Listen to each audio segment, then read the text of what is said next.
scroll down. Go ahead and scroll up and yeah, get to go ahead and try to get 1 and 2 on the screen there. You know, the blanks are what they are. It's just property addresses. And so here's the thing. I'm going to give you like this, just a quick overview of the as-is addendum, and then we'll get into the details of it. You know, people ask me all the time, what's the advantage to a buyer or a seller in doing the as-is addendum? And there's actually advantages to both parties. A lot of times people think there's only an advantage to one party, and that's the seller, in the sense of that the seller, you know, gets to basically walk away from the property, wash their hands of it, and there you go. And though that may be the case in some scenarios, the truth of the matter is there are benefits to the buyer as well. So let's talk about benefits to both parties. So if I'm a seller and I really don't want to fix anything, I just want to sell my property as is, then I'm going to ask to have this as-is addendum in place. And then I know if a buyer has an inspection, they want to walk away, that's fine. I'm not going to be obligated to do anything when it comes to the as-is addendum form. However, that does not relieve me from my responsibility to disclose any material defects that I am aware of with the property. I still have to fill out my Indiana sales disclosure form, and I have to fill that out to the best of my knowledge. So the reality of the matter is, I can't just use this form to hide stuff that I know about. So if I know there's a leak in the roof, I have to say there's a leak in the roof and disclose that in this scenario. And so the as-is really just gets me out of fixing anything. And then when we close on that property, you can't call me and say, hey, this, you bought it as is, you had the opportunity to do all your inspections. Well, what's the advantage to a buyer if you're worried that you're going to get stuck with something? Well, there's several advantages to a buyer. One advantage to a buyer is oftentimes on an as-is deal, you're able to negotiate a little bit better in price. So let's say a seller was worried they might have $5,000 inspection items, but are willing to come off the price of the home a couple grand, and the buyer's willing to take it at that price. A seller just defined their maximum exposure. Buyer got a better price. They may feel like they could fix those items and no problem at all. So a buyer oftentimes can negotiate a little bit better price, or in this market, as crazy as things are, a buyer might offer an as-is addendum to say to the seller, look, I'm not going to ask you to fix anything. I want my offer to be extra competitive. And so I'm putting an as-is addendum in place. And now if something major comes up on the inspection, I want to walk away, I can. However, I'm not going to ask you to fix anything. So now I'm more competitive. So that's another advantage to a buyer. And then the third advantage to a buyer is this.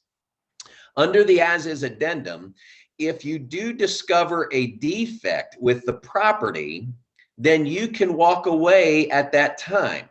Under the purchase agreement, if you don't have an as-is addendum, you have to give the seller an opportunity to remedy the problem. Under as-is, you do not. Under as-is, you're just saying, hey, listen, I found a major defect, don't want the house, here's my mutual release, thank you very much. So those are advantages to buyer and seller, and it's all spelled out here in 1, 2, 3, 4, and 5 on the as-is addendum. So basically, number one just says, look, everything in the purchase agreement's in full force, all right? In the event there's any conflict, terms and conditions, all those kinds of things, this addendum will prevail when it comes to inspections and defects. But things like my loan and any of that other kind of stuff that we asked for, prorating taxes, all that stuff stays in the purchase agreement. This is pertaining to the inspection and the as-is. Under item number 2, the seller and buyer acknowledge and agree that the property is being sold in its existing as-is condition, and the seller shall not be responsible for the repair, replacement, or modification of any deficiencies. That includes that entire list there. And I'm not going to read the whole list to you guys. You guys can see it there. But really, it covers pretty much anything somebody's going to look for in a inspection that they might have. It also covers, if you go a little bit further in a paragraph, they make no representation regarding zoning of the property or the suitability of the property for the buyer's intended use. And that's all in paragraph 2 there. So it's not only all the items that you would find at an inspection, but it's also zoning and it's also intended use. What you're also committing to as the seller is that even though I'm selling it to you as is today, I am going to make sure that I maintain the property in the condition it is today all the way through to closing. So just because I'm selling it as is, I can't let it deteriorate. I can't have something, a roof leak appear while I still have possession of the house and not fix that. I've got to give it to you in the condition that you're agreeing to in the as is state today. So that covers paragraph 2, what the responsibilities of the buyer and seller are and what they're acknowledging in this agreement. Buyer shall, now number 3, buyer shall order their independent inspections after acceptance of the purchase agreement. If buyer inspections uncover any previously undisclosed defects in the property, buyer shall have blank days beginning day following the date of acceptance of the purchase agreement to terminate the agreement. Okay, so that's the item number 1. I can walk away. Seller has no obligation to correct it, but the buyer can also waive the defect. So the buyer can say, look, I understand it's a major defect. I said you don't have to pay to fix anything. I'm still buying the house because I can fix that and I know what it's going to cost me, and I'm totally cool with that. Okay, so that's the one advantage to the buyer. The seller is not obligated to fix anything, and you get to walk away if you're dissatisfied. So people say to me all the time, what's a defect, Paul? You know, because everybody, this is a real contentious point that people significantly, I say, want to argue about what's considered a defect. Defect is defined very clearly in the purchase agreement. And the definition of defect that is in the purchase agreement survives into this as is addendum. Here's the definition of it in the purchase agreement. Under Indiana law, defect means a condition that would have a significant adverse effect on the value of the property, that would significantly impair the health or safety of future occupants of the property, or that if not repaired, removed, or replaced, would significantly shorten or adversely affect the expected normal life of the premises. That is a very clear definition to show people this has to be something significant when you're talking about defect. This isn't loose doorknobs. This isn't, something like a window doesn't crank right. You know, it's got to be a defect that is going to have an effect on the life of the property or the value of the property should an appraisal be done or something along those lines.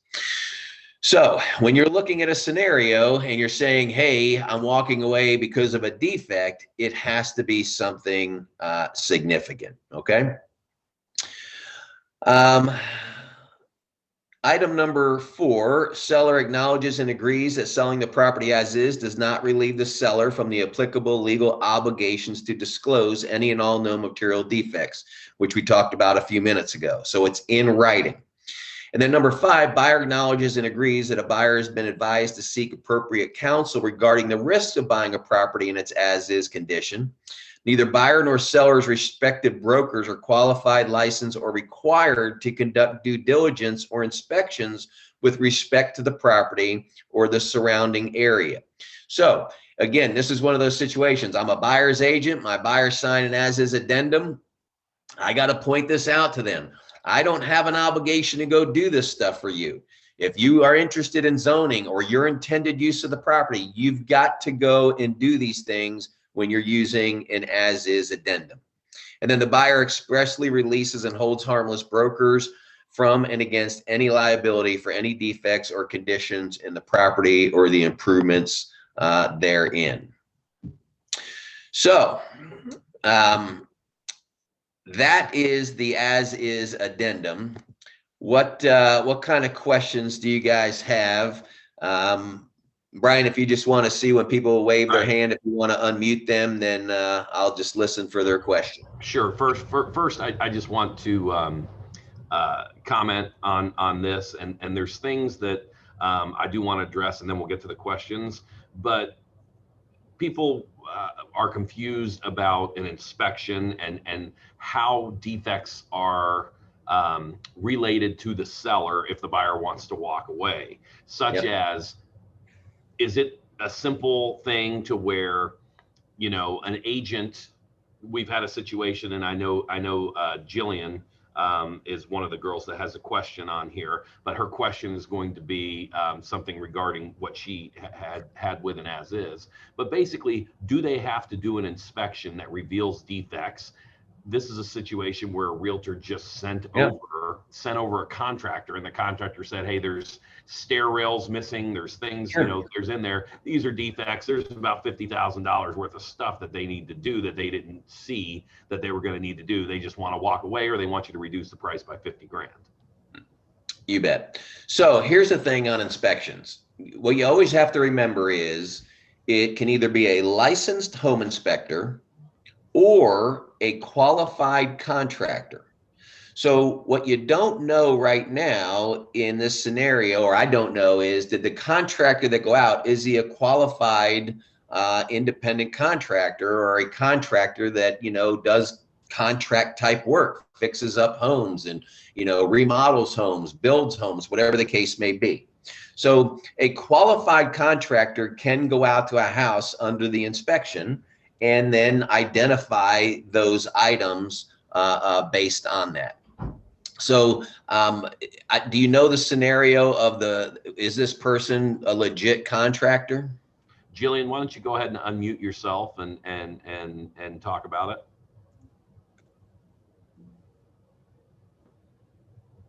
Jillian, are you there?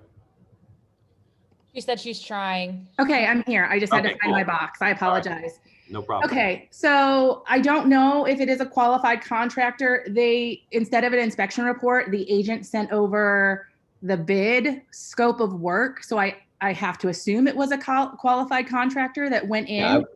But so I'll let you talk, and then I have other questions because there's just so many layers to this one. Yeah, when I saw what you had written about, you know, the bid and that kind of stuff, it tells me it's a qualified contractor. And so that certainly qualifies under the inspection part. So what should be provided when somebody files an inspection response? I always provide at a minimum the pages of the inspection report or the write-up from a contractor that says, here are the issues, and it shows that they have been identified. And I put that with our buyer's inspection response, just so that everybody can see this is what we're talking about. It's legit. The inspector or the contractor identified these items. What gets crazy sometimes is people ask for outlandish amounts of money, and you and the seller know we can do it for way cheaper than that. You can't walk away. So the first thing we got to do is go back to the purchase agreement itself. If we didn't use an as-is addendum, okay, then the purchase agreement says the seller has to have the opportunity to remedy these problems if the seller wishes to remedy the issues. And so if the seller looks at it and says, yeah, I can remedy those things and I can do it way less than the $50,000, then that's how you've got to show that we're going to use qualified licensed people to fix these problems, and we're going to take care of it, and we're going to get it done, and this is how we're going to get it done. If you're using an as-is addendum, the buyer can just walk away, or the buyer can look, under an as-is addendum, the buyer can still ask the seller, say, look, I found these 3 problems. You probably didn't know they were problems with your house. You know, we found, for example, we found mold in your crawl space. You didn't know you had mold in your crawl space. You've never been in there, but we found mold. So it's a defect. We're going to walk away from this purchase agreement because I don't want to deal with the mold unless you have an interest in fixing it. If you do, I'll stay in this deal. I know it's as is. You're not obligated to fix it, but chances are you're going to fix this mold anyway. You're not going to keep living in a house now that you know that it has mold, and you're going to have to disclose that to the next buyer. So if you are going to fix it, let me know, and maybe I'll just stay in this contract with you. So the reality of the matter is, always remember on the purchase agreement itself, when you're not using as is, the seller has to be given the opportunity to remedy any of these types of defects. Hey, Paul, on that situation you were just saying, let's say you got the as is, this comes up, and the buyer does say, hey, I'll give you the opportunity. I know we did it as is, but if you want to fix it, we'll still move forward. And if the seller says, okay, do they need to do something as far as like removing the as is addendum on an amendment? No, I would just handle it as a one-off item that the rest of the property, everything is being sold as is, just buyer and seller have agreed that on this one item, this is how this is going to be taken care of. And should that be put on like an amendment to the purchase Yeah, agreement? you could do it on an amendment. You could handle it in an inspection response form. Either way would be fine. Okay, that was my other question. That's what people said. Can we still go through the inspection response process, even though it's as is, if the seller is willing to do some things? Absolutely. Okay. Okay. Jillian, did you have anything else on this? I know Mike Schultz typed in the first question here, but Jillian, did you have anything else on this particular one? I did. So Okay. I have a question. The qualified contractor did not make the appointment for the inspection. The buyer's agent did, and the qualified contractor was there without anybody else. And I don't know if this is a licensed contractor. Isn't that an issue? It's not. An inspector can go into property and inspect the property without any realtor being there. It's part of the contract that they're allowed to do that. If you look in your listing contracts, it even says it in there that, at that point of an inspection, that the seller authorizes those types of folks to be in their home. And so it's not a problem the agent wasn't there. But we do get back to the old question and discussion and argument of should a realtor be present, when an inspection is being done. And so let's talk about that for a second. So if I'm the seller, if I'm the selling agent, I'm going to tell my sellers, look, the inspection's happening, it's going to be 4 hours, 3 hours, make sure you're gone. And as the seller's agent, I'm not going to be there. As a buyer's agent, I have a simple philosophy and a simple personal deal that I do, and it's this. If my buyer is on the property, I am on the property. It's that simple to me. I'm not doing anything other than that scenario. So if the inspection is being done and my buyer is not going to the inspection, I don't need to be there. The inspector can go do his thing. He can send us a report. I'll review it with my client. If my buyer's going, even if they're going for the last half hour of the inspection, which a lot of inspectors say, hey, look, I'm starting at 10. Why don't you get here at noon and I'll review with you. I get there at noon. A lot of people tell me, well, Paul, the liability of that, you shouldn't be anywhere around that. Baloney. I'm representing my buyer. I'm a buyer's agent, okay? I want to hear exactly what my buyer is hearing from the home inspector so that when my buyer tells me we've got to go negotiate this item, I heard exactly what the inspector said, and I know exactly what my buyer is trying to get accomplished. And so what I'm not going to do at that moment is I'm not going to interject myself. I'm not going to say a word. I'm not going to question the inspector. I'm never going to say something like, oh, that's really no big deal. I'm not engaging in influencing the inspection anyway. I'm listening. The second reason that I'm on the property is because I know how this works. It's 4 hours. My buyer's there, I'm not there, and the seller wants to go home for some reason, right? They forgot something, they're tired of being out and they go home. And lo and behold, what happens? The seller and my buyer end up in conversation for a half hour, 45 minutes. They're negotiating things amongst themselves. My buyer gives up some positions probably in that deal, or they agree to things that they never tell me about. And then we get to closing, and then the buyer and the seller and the buyer are like, hey, what about such and such? And then the seller goes, oh, I don't remember that. And then the buyer says, oh, yeah, you told me you would do that. I agreed to that. And then there's this big verbal argument. And so it's like, why are we putting ourselves in that position at all? Always be present when your buyer is on the property to avoid those types of scenarios. And Paul, I've heard that a lot. Not so much in this market, but across the country in some of our other markets, but definitely some here, to where the agent says, if I go to the inspection because my buyer's asked me to go to the inspection, and then something happens after closing that wasn't revealed in the inspection, and I was there, then I'm going to be in the lawsuit, and they're going to say my realtor was there and they should have known this, and I'm going to be out of pocket a bunch of money because I was there. Yeah.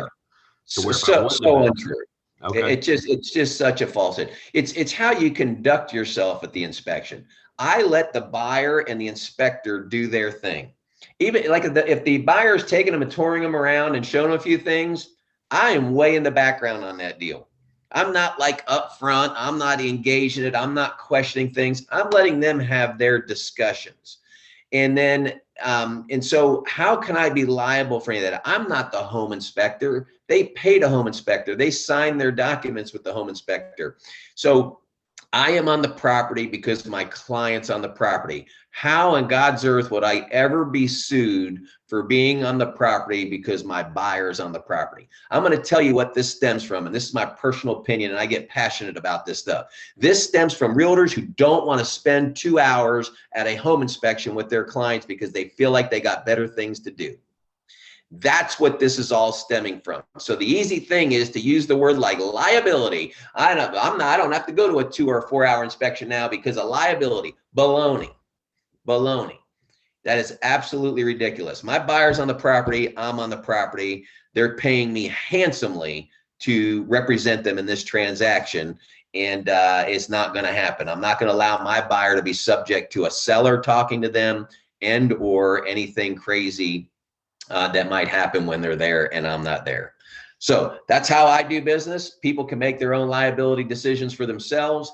I've been in this business 20 years, and I've never had one person even give me an inclination that anything they wanted to sue me over had anything to do with because of a home inspection and I was on the property when they had a home inspection. That's not my job. It's not my obligation. And it's just never happened. Got it. Makes sense. Okay.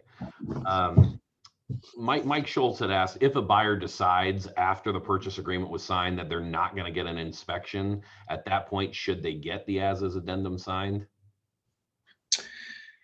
Which side had it? If a buyer is not having the buyer just, there wasn't an as-is addendum, but then the buyer says, hey, I'm not going to do an inspection. At that point, should they sign an as-is addendum? No. If a buyer decides after the purchase agreement's in place to not have an inspection, then you just fill out the inspection response form that says we're accepting the property and the condition based on our own viewing of the property. Okay. Makes sense. But always make sure two things. If a buyer decides not to have an inspection, that you still sign the inspection response form. The inspection response form takes all the pressure off of you as a realtor in two ways. One, they are signing saying, I am accepting this property in this condition.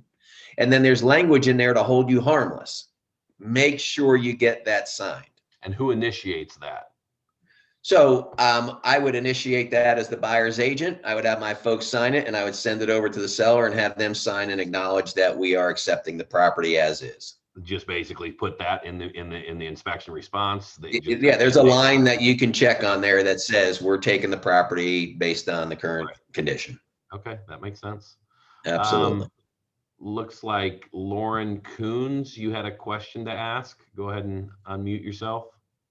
Thank you so much. So I am on the seller side, and we accepted an offer from a buyer who filled out the as-is addendum, which we did not list the property in that manner. So I assume by what you said in the beginning of the conversation, it was having the buyer's offer stand out. So right now I'm actually in an inspection response with them. And I think this call is important because the appraisal came back with no repair request. They are asking that the cedar wood trim around the house, okay, be replaced in some of the areas that are rotted. to me, I feel like that would not be a major defect. My sellers have provided that they will, that can be done and taken care of, but now he's wanting additional time to bring another contractor. But I feel like based on him sending that as is that even relevant at this point, it not being a major defect?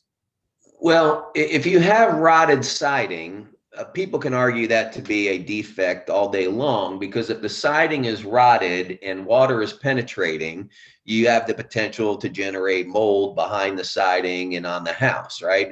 And that could legitimately affect the long-term value of the property if that item is not rectified.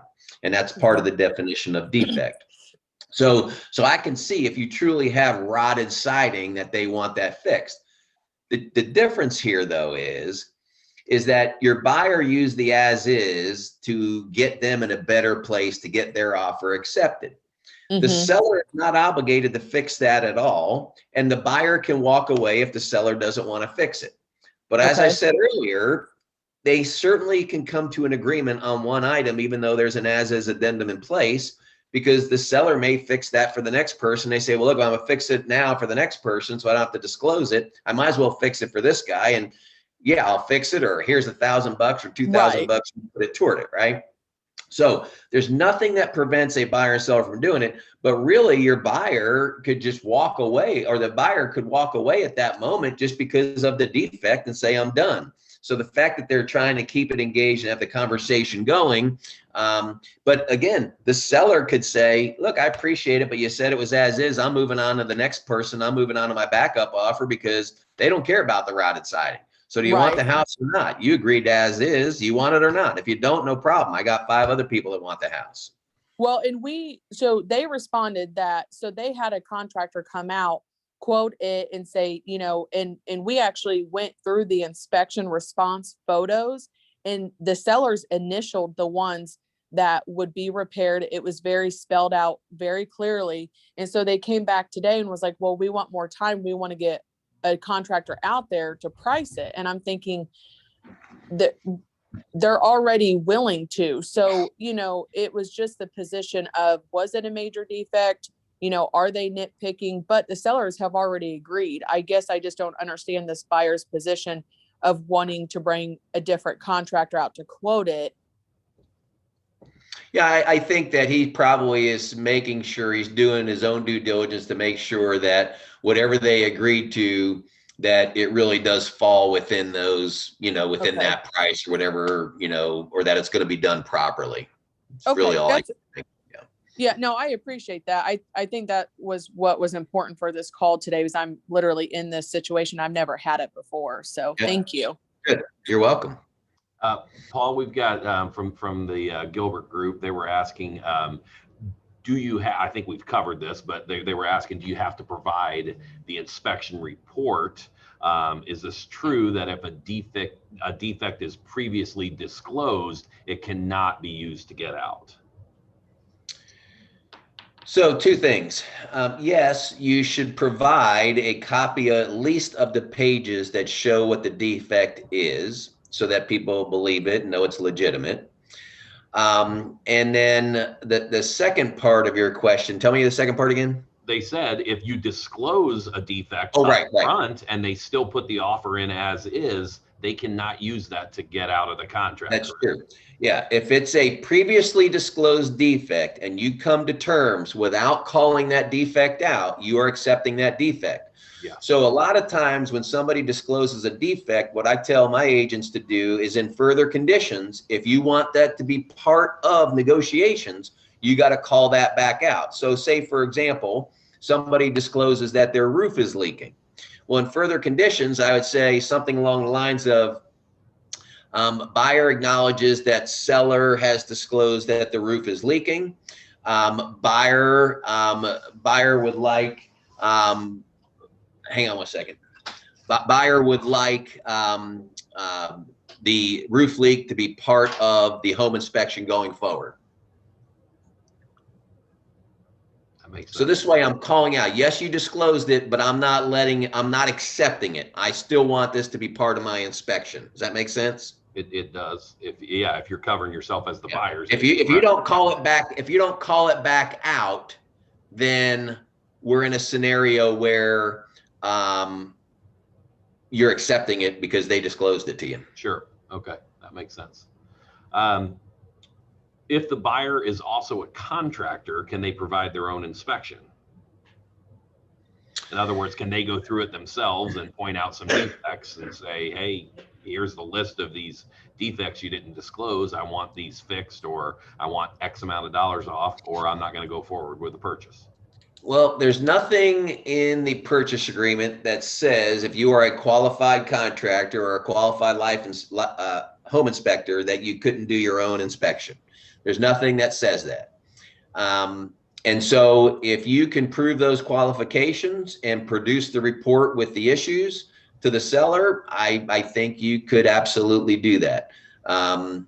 You know, it's kind of like, you know, even realtors in my office, when they're selling their own properties, oftentimes they'll come to me and have me review everything, because even though they're an expert and I see them as an expert, sometimes it's nice just to, sometimes you're so close to the forest you can't see the trees. And so if I was my own contractor, my own inspector, I'd probably still have somebody looking over my shoulder, make sure I didn't miss something. Okay. Okay. Here's another question. Like, when should the seller's agent use this? Should it be in the supplements presented to the buyer before accepting the offer? Like I think what he's trying to say, and Mike, this is Mike Morgan, correct me if I'm wrong, but like you were talking about the benefits for a seller, but if a seller doesn't, like if a seller is willing to possibly do some things if they find it because they don't want to mess with canceling this agreement if something comes up, should that be the best time for a seller to use this or not? For a seller to use the as-is addendum? Yes, the seller should only use the as-is addendum if they truly don't feel like they want to do anything and they want a buyer that's just going to take it as is, correct? Yeah. I mean, that, or, you know, if a seller is in a scenario where it might be an estate sale. You know, they might be selling it for their parents who lived in the house the last 20 years, but they haven't. And so they want to use an as-is addendum to say, look, I just don't want any of this liability. I don't want to fix anything. Here it is. And here's the price that we agreed to.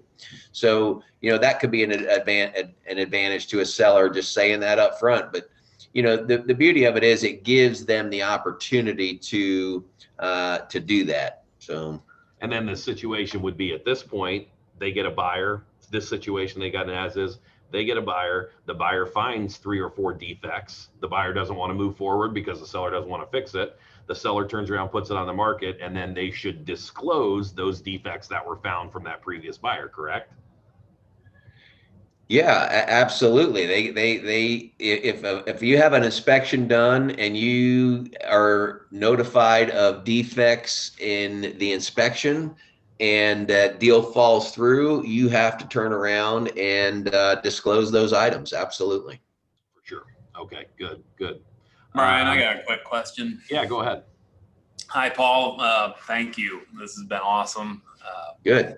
I'm not much of a practicer, but I hear a lot of these stories, and I'm just curious, if you're a seller, are you happy when you see an as-is addendum get presented with an offer from a buyer? To me, it seems like if I'm selling my house and somebody comes in with an as-is addendum, it's just basically giving them an out, you know. Yeah. I would almost want to counter that out of the offer. I'm happy about it if it's explained properly to me. And that's the part that most times it doesn't get explained properly to sellers from their agent. They go, oh, this is fantastic news. As is addendum, you're not going to have to fix anything. Well, we get into the situation and the seller says, or the buyer's like, yep, I found some defects. Have a nice day. Here's my mutual release. You got to let them out. There's no, the seller can't say, wait, I'm willing to fix that. He can say that, doesn't mean the buyer has to stick around. Under a purchase agreement without an as-is addendum, the buyer has to stick around and give the seller the opportunity to rectify that situation. So are you happy when you see it? Yeah. So as a seller, I may not be happy if that happened to me, but I'd be happy if it was explained to me and I knew that risk and I was taking it because I liked everything else in the as-is addendum, then I'm okay with it. You know, and I might have 3 backup offers, so I could care less, take it, so it really, the scenario is usually bigger. There's usually other things as to whether I'd be happy or not. But if that didn't get explained to me properly, I'd be very unhappy. It's going to be a case by case scenario. Like you said, there's going to be a particular seller that is not in a rush to sell. They're not going to care if one buyer walks away because they know they're going to have another buyer that's going to take it as is. So if they find something they truly don't want to put any money in and they truly do not want to fix anything. So they say, hey, if this guy buys it as is, they find a defect, they want to walk away, fine. We'll disclose the defect. We'll relist the house and go from there. Right. Absolutely. Yeah, it's all about, and I think, Paul, there's tons of realtors out there that just absolutely do not understand the as-is addendum. That's why we're doing this. I agree with you. I do not want high garden agents to be those agents that don't understand that. Like you said, I don't want to be in a situation again to where we had the seller, we signed an as-is addendum, the buyer came back with a few little defects and says we want out, and the seller's irate because we didn't explain it to him right. And that's why I wanted and always make sure that people understand defect. People want to use words like major defect and this, that. No, it's just defect. And go by the definition of defect. A loose doorknob is not a defect, okay? So it's very important that everybody on this call goes to the language in the purchase agreement and reads the statute inside the purchase agreement on what it says about defect. And when you are explaining to your buyers the purchase agreement before they sign it, you ought to read that to them and have them understand that when we get into the inspection, there's no change your mind clause in purchase agreements, okay? What this is saying it has to be a serious defect that's going to affect the health or safety, the longevity of this property, the value of the property. If it's not that, you're not nickel and diming people and getting out of a house. You're not buying a brand new home and getting a walkthrough with a punch list. That's not what this is. Right. And that's, setting expectations. We talk about that daily, making sure that buyers and sellers have the expectations set. They know what's coming. They know what's coming for sure. Let's see, we've got another. Is it required for the buyer's agent to be in the home along with the buyer when the inspection is taking place? I know that that's not required. I had a situation where the buyers showed up unannounced to an inspection without their agent. Is this allowed? Yes, I can answer that. Yep. I don't know. She's saying she feels it's a definite liability, but not, the buyers, it's their choice whether or not they want to be at the inspection or not, correct? Right. Yeah. And then it's their choice if they want to show up and, if they say, we may not be there, we may, and then they just show up. I'll tell you the majority of times how we handle that is if an inspector says he's going to be there from 10 to 1 o'clock doing the inspection, a lot of times we will schedule our buyer to show up at 12:30. And then the inspector finishes the inspection and then he reviews and he's able to take them and say, okay, look, here was an issue at the fireplace. They go over to the fireplace. He shows them what the issue is. Here was an issue I found in the garage. They go out to the garage, look at the issue. So the inspector then takes the buyer around so they can see firsthand what it is.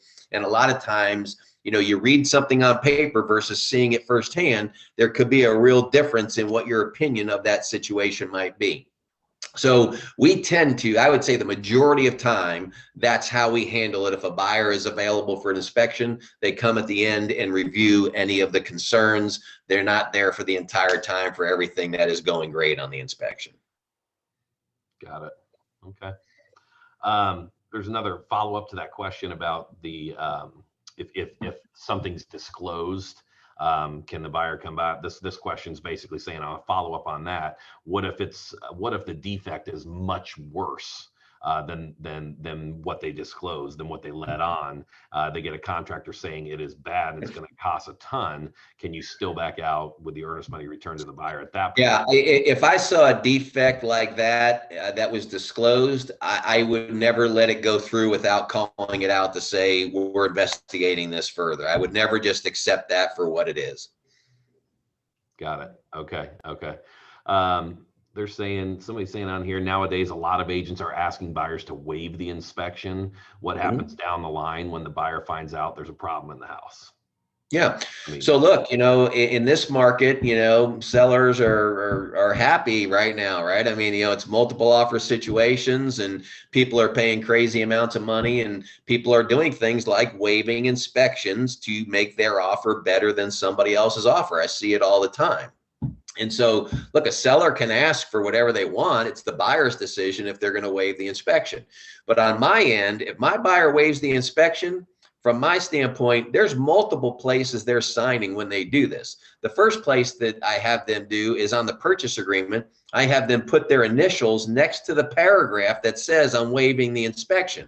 I don't ever want somebody to say, I reviewed the purchase agreement with them and I skipped that paragraph. No, I didn't. Your initials are right here. You waived it, okay? The second thing is I've got a list of inspectors that I share with my clients and say, look, these are inspectors. Who would you like to use on here? Do you know any of them? And if they are waiving it, at the bottom of that form, it says I'm waiving it, and I make them sign that one too. And then the third place that they sign for me is on the inspection response. So even though they waived it and they signed my form, I still do the inspection response saying they're accepting the property based on their own review of the property. So I've got 3 signatures of them waiving the inspection and accepting the property. Don't come knocking on my door to sue me. We've been through this. You made these decisions clearly all this time. This wasn't a quick snap decision. This was a decision you made to put yourself in a better position to get that house that you wanted, and you took the risk of having to fix whatever it is you wanted, whatever issues there were with the house. The 3-step CYA, love it. This is the Gilbert group again. They're asking, can you type in the further conditions that you are using an as-is addendum, but you're waiving the buyer's right for the out? You certainly could. You could negotiate that line out of the as-is addendum. Just keep in mind, you're taking away the buyer's strength in that moment, right? Because that's like the buyer's biggest thing is kind of an out for them if there is a defect. And not these little nickel and dime things. People keep coming at me with these nickel and dime things on an as-is addendum. No, if it's a defect and you waive that portion of the as-is addendum, what do you really need the as-is addendum for as a buyer if you don't want that out? Maybe there's some other reasons you would use it, but it would probably make the seller a lot happier. But if the seller is signing the as-is addendum says I don't have to fix anything, does it really matter to them? Because they're not going to fix anything. They're signing it saying I'm not fixing anything. So yeah, you can negotiate those types of things, but just always remember, whoever you're representing at that moment, what's that impact to that person that you're representing? Cool. Okay. I have a property in an estate, doesn't need a seller's disclosure, but has to be listed as is, and the seller is pricing it based on these required repairs. We are using an as-is addendum. What does the seller have to disclose? Yeah, so if it's an estate sale, you don't have to do a sales disclosure form, and so you're just signing the as-is addendum, and then you're letting it rock and roll. Now, if you truly know there's a major defect with that property or a defect that fits the definition of the statute, look, you still need to disclose that, right?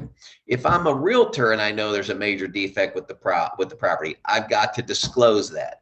And so, it's one of those scenarios where, disclose. You're always safer to disclose something than to not, but you do not have to do the sales disclosure form on an estate sale, and you can absolutely use the as-is addendum. Okay. Especially if you're pricing the home at a discount, Right. Which is why you're using the as-is addendum. Yeah, but even though you don't need to disclose it, if you are aware that there is a defect in there, listen, if I'm aware of a issue with a property and I'm the seller of it, I'm telling somebody. Yeah. I'm never going to have somebody come after me after the fact and go, you knew about this. I know you didn't have to. No way, not put myself at that risk. Right. And I would never advise my clients to do that either. And that's what I would advise as a listing agent. If you're listing an estate sale, you need to ask them up front, do you know of any defects that are in the house? We're going to sell this as is. You don't need to do a disclosure, but if you know of anything, let's let people know up front so we can save the headache down the line. Okay, great. Melissa Counts here. If the buyer waived the right, can they still get an inspection for their own knowledge? Oh, absolutely. Yes. Yeah. Yeah. I mean, you just got to get permission from the seller to go in at that point, but Right. yeah, Yeah. absolutely. Something on this, we've had people write in something like that, the buyer's not going to ask for any inspection repairs, but they're still going to do an inspection just for Absolutely. their own knowledge to know what they're Yep. going to have to do. Nothing wrong with negotiating that in. Okay, perfect. I think we covered all the different questions in here. Somebody had mentioned something in here that they were, are you familiar with Jay Rose? They had mentioned in here that he had said he teaches in his classes not to go to inspections, but you covered that, you covered that up there. Listen, again, people, and that's one of them deals where people can make that decision for themselves. I'm just sharing with you how I do my business and why I do it the way I do it. Yeah, and I think I've over the years I've leaned both ways. When we get caught up in a couple lawsuits and some of our different markets because the people are basically doing that. They're saying my realtor was there during my inspection. They should have known this. Hey, here's we're suing you. And that got me a little gun shy. So, okay, cool. Well, I think we covered most of the questions on the as is. A couple other things, Paul, that I know we're getting close to that hour mark. We may go a little over. Hopefully that's okay. That's fine. A lot of people are obviously in this market in multiple offer situations. Something new that's coming up a lot, and I've actually talked to 3 different people about this in the last 2 days, to where they have multiple buyers looking at and wanting to put an offer in on the same property. Yep. And we just want to make sure we're treating everybody fairly and equally like we're supposed to. And basically, it's okay. First off, the first question is do you need to disclose to these buyers that, hey, I'm working with another buyer that is also going to be putting an offer? That's my first question. The answer to that is yes, you do. If you have 3 buyers interested in the same property, you need to disclose to all 3 buyers that you are working with them to look at that property and potentially write an offer on it. And then that gives the buyer an opportunity to say, no, I want to get my own representation and move along. But you have to disclose it. So that would be that was my next question. Then you disclose it to them, and if they say, oof, I'm not real comfortable with that, you could very easily say, hey, listen, I'm going to get you with somebody else on my team. Don't let them just walk away. Say, look, I've got somebody in my office that'll take care of you, and then maybe you can still get a referral fee out of the deal or something along those lines. But put them with somebody that can look out for their interests. So let's say all 3 of them that want to put the offer on the same house, they're all cool with still using you. Basically, you can just give them all 3 the same information, and if they ask you, well, what do you suggest I offer on the property? You can basically say the same thing to all 3 of them. Here's the price per square foot. Here's the CMAs. Yeah, if you disclose to all 3 parties, then you have an obligation to share the same information and answer any questions they have. You can't, if they're all asking that question, you can't just tell one because you want that one to get it and do a better market analysis for them than another, Right. And if you are representing 3 people like that, I tell you what, I would keep great notes. I would keep everything in the file that you did for that person, CMAs, comps, you name it. Those files ought to look pretty close to identical in case there ever was a lawsuit over something like that. Okay, so that's great information because this is coming up more. We also talk about, we've discussed escalation clauses a lot, so I don't think we need to get into that with too much detail. But talking about the multiple offers and the multiple offer situations, I get a lot of agents in my office on the phone. They're talking about, hey, I've got this listing. I've got 10 offers. We've got 4 different offers with escalation clauses. And I just want, to go through it with you. It's okay for you to sit down with these offers and talk to your sellers and let them know, hey, I know this agent. This agent doesn't nickel and dime us. This agent gets to the closing table. Their offer's pretty solid. It may not be the highest price, but it's a solid offer. What do you say we pick up the phone and call this agent and say, hey, if your buyer's willing to go to this price and willing to waive this, the house is theirs. That's perfectly fine, correct? Perfectly fine. So here's the scenario, and we just had this about a month ago. We had a property that we got 9 offers on.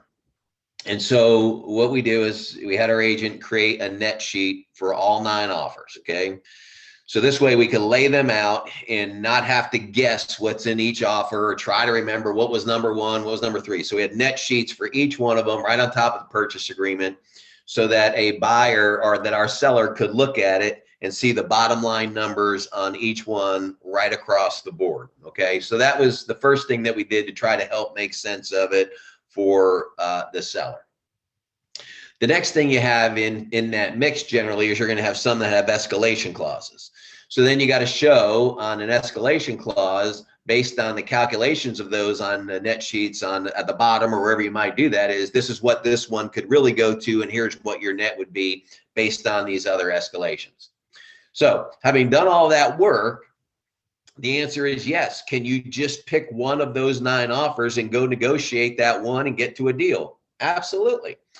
The other thing that's important to understand is just because there's 4 escalation clauses and one escalation clause went up to $130,000, but they took a $120,000 offer, no problem.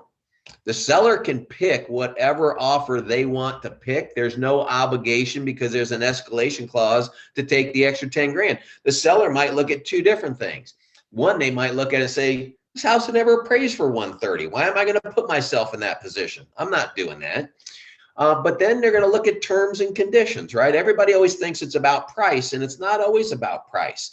Sometimes it's terms and conditions. I might take 120 over 130 because it's cash and no inspections, right? And it's going to close in 2 weeks. I'd rather have that. Give me that bird in the hand all day long versus FHA or a VA loan. I'm going to have to go through this, and this. And the people are pre-qualified, but they're not final approval. You know, you got all these different things. And so a seller can pick one offer.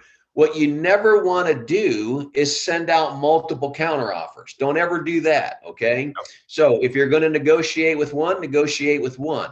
If you're like, wow, we've got a lot of great offers here, it's hard to pick one, then you could do highest and best. You can go back to everybody and say, look, we've got a lot of great offers, folks. Tomorrow at noon is the deadline. Have your highest and best offer to us by noon tomorrow. And then everybody goes back and revisits and comes back and says to you, our offer is the best, or here's our new offer. So a highest and best can get you in that scenario to help figure it out as well. But yeah, a seller is in a position there to do whatever they want to do. They're just in the driver's seat in that scenario. Right. This is what, you know, a lot of agents are coming to us and to me and amongst themselves and talking about, you know, I'm a little nervous about, you know, ethics complaints because, you know, buyers agents are going to get angry during this time.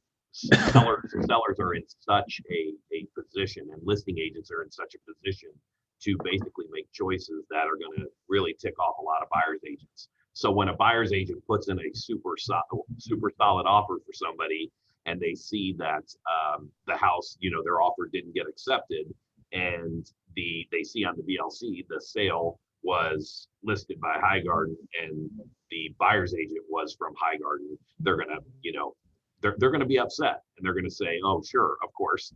But technically, if I sat down with my seller and said, hey, we've got, you know, 5 offers here. This one, these are all solid offers, but this one, you know, this is a realtor in my office. She's a great realtor. You know, what if we just negotiate with her, pick up the phone, call her and say, hey, if your buyers can take that price, you know, there's nothing wrong with that, correct? Nothing wrong with that. And if people get upset, people get upset. But it's gonna that's just the way it's part of the world that we're living in right now. Yeah, well, think about this scenario too.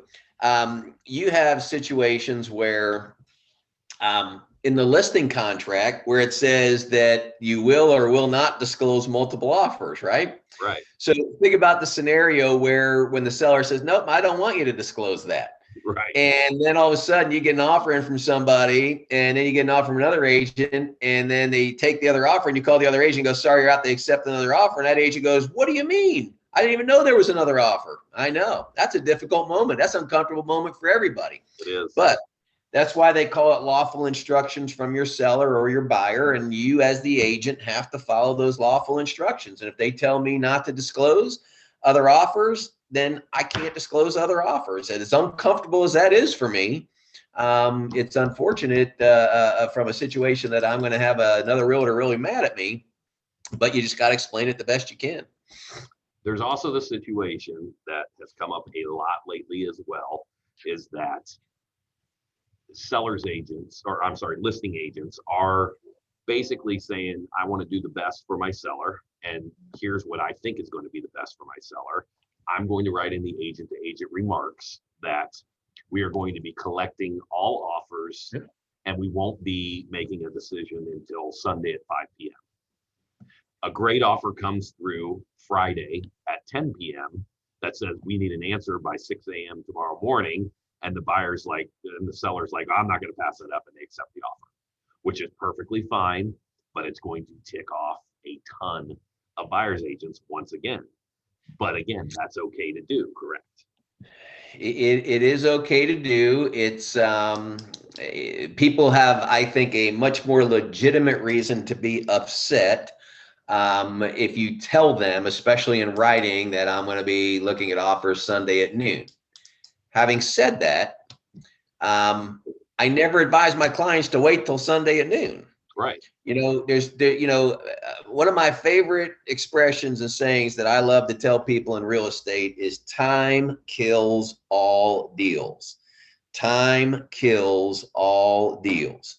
And so don't let Sunday at noon happen without your offer being on the table early enough. They may see it and like it and take it. Or if another offer does come in like that, at least your offer is there.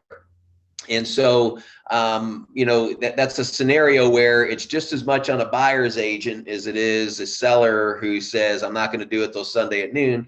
Okay, that's fine. That doesn't mean I have to wait till Sunday at noon. You can have my offer today. You may not look at it till Sunday at noon, but I'm putting it in today. Your agent's going to tell you it's there today because by law they have to, and you're going to know it's there. And if another offer comes in, then okay, fine, I'll compete. But I was going to be competing Sunday at noon anyway. So in a situation like that, if you're one of our listing agents and they have a situation to where they really truly feel like they're doing the best for their seller by doing a situation like this, but they know that their sellers will have the right to accept an offer before that time frame, should you just not write anything in the remarks? Should you maybe write something in there like, you know, suggest sellers, you know, we strongly suggest giving us until Sunday at noon. Well, listen, the first thing I'm going to say to my seller is, if we're going to go with the strategy of Sunday at noon, then, you know, what's changed? Why do you know, why wouldn't you want the multiple offers that you believe you're going to get between now and Sunday at noon? That was the whole point of the strategy, was to create a scenario with a buzz and multiple offers and getting you the best possible price. So, So if that strategy is changing, I want to talk that through with my seller and go, why is that strategy changing? What's happened that makes you think you need to jump on this offer now? And it may very well be that somebody walks in with cash, 10,000 higher, no appraisals, no inspections, and I'm not waiting till Sunday at noon. Okay, fine. Right. But I want to understand why we're changing the strategy if we're doing that. Well, that would be the situation. And I'll tell you, when what I know is happening is buyer's agents are specifically going in and they're specifically putting in a super strong offer, and they're making the sellers respond within 3 or 4 hours, versus giving them until Sunday. Even though it says specifically we're not reviewing till, they're saying, hey, take it or leave it. We're cash. We're $20,000 over list. We're waiving appraisal. We're you know, whatever else, you accept it now, or we're moving on to the next house. And the seller's going to be like, well, I'm not getting any better than this. I'm taking this right now. And no, I totally agree. And listen, as a buyer's agent, just because they say Sunday at noon doesn't mean you can't submit an offer and say you got till 8 p.m. tonight. Absolutely. Right. So, you know, the Sunday at noon is nice. And if everybody plays along by those rules, then it works out that way Sunday at noon. And I get why some people do it. But at the same time, if I'm representing my buyer aggressively and I think we're going to have the best deal, and you might have a buyer that doesn't want to miss out on another opportunity on a different house between now and Sunday at noon. So I want to know now, because if not, I'm going after this other property. It all makes sense. It's a crazy market out there right now, and there's going to be a lot of new things for me and probably you and everybody else that's going to eventually happen, because I don't see the inventory issue slowing down anytime soon. I'm looking at, it looks like we've got one more question. What about the time to take to review a response and respond, since several are coming in?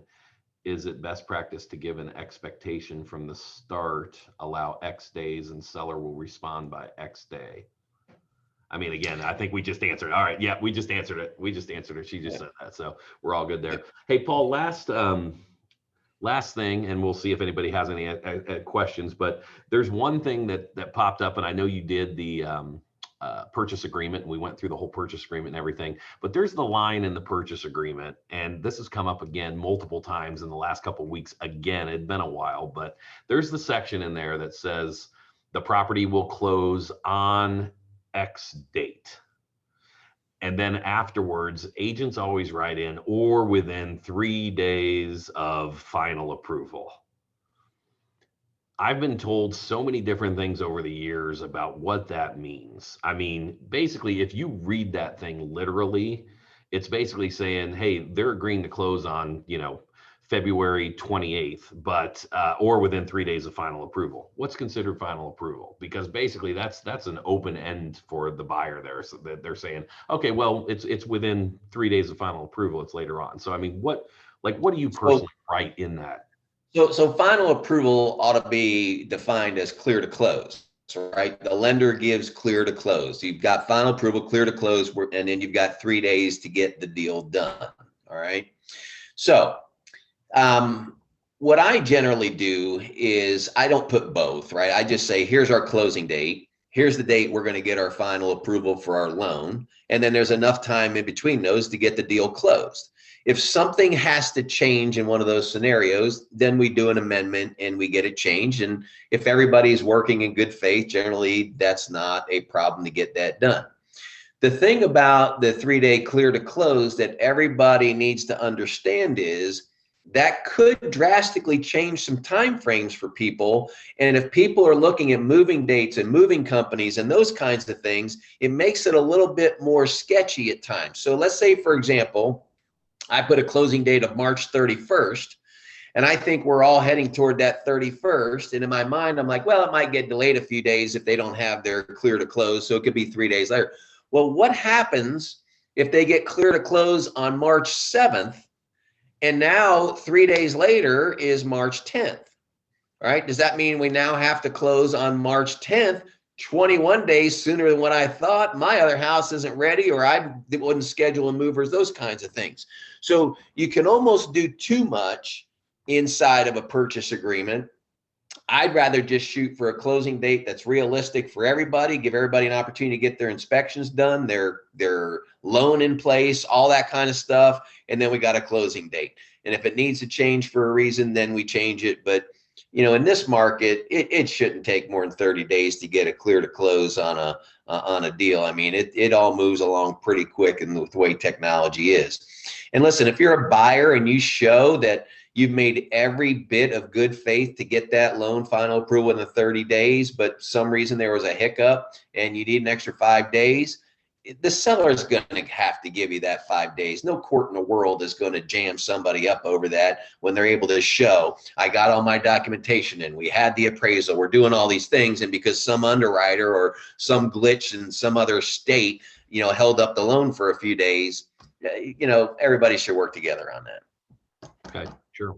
And then if basically if that date that's written in that close date, if that date comes and goes, it's technically you're out of contract without doing some kind of an amendment. Yeah, if I don't get my clear to close, and if I put in there that I have 30 days to get my final loan approval and I don't get it, then yeah, I'm out of contract. And that's what I just want to make sure everyone understood that on there. Last question, and then we're going to wrap it up here. This says in the purchase agreement, it states that whichever date is later. So Yeah. if the original close date is 3/5 and the clear to close is 2/15, you do not Right. have to close early.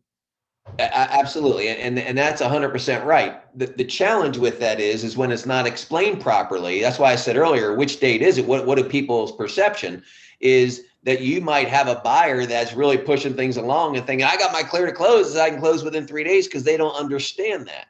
Yeah. And the reality of the matter is, if you have somebody pushing because they got their deal done and their moving truck's coming, but the seller is going to sit there and say, wait a second here. It's a later date. My moving truck's not coming then. I don't want to close until then.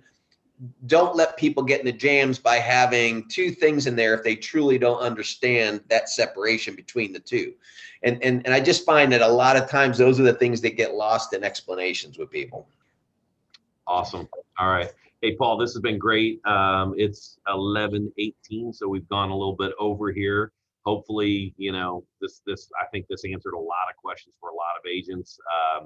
I'm sure we're going to have you on again at some point, just to you know, go over some more forms and some different things on here. But it's been fantastic. A lot of great information, and I think all the agents would agree. So once again, thank you. Hey, it's my pleasure. Anytime you guys want to do something like this, I'm always available. I love talking real estate. So let me know how I can help. Appreciate you guys as well. Thank you. All right. Thanks, Paul. Really appreciate it. Thanks, everyone, for joining us. Have a great week. Thank you.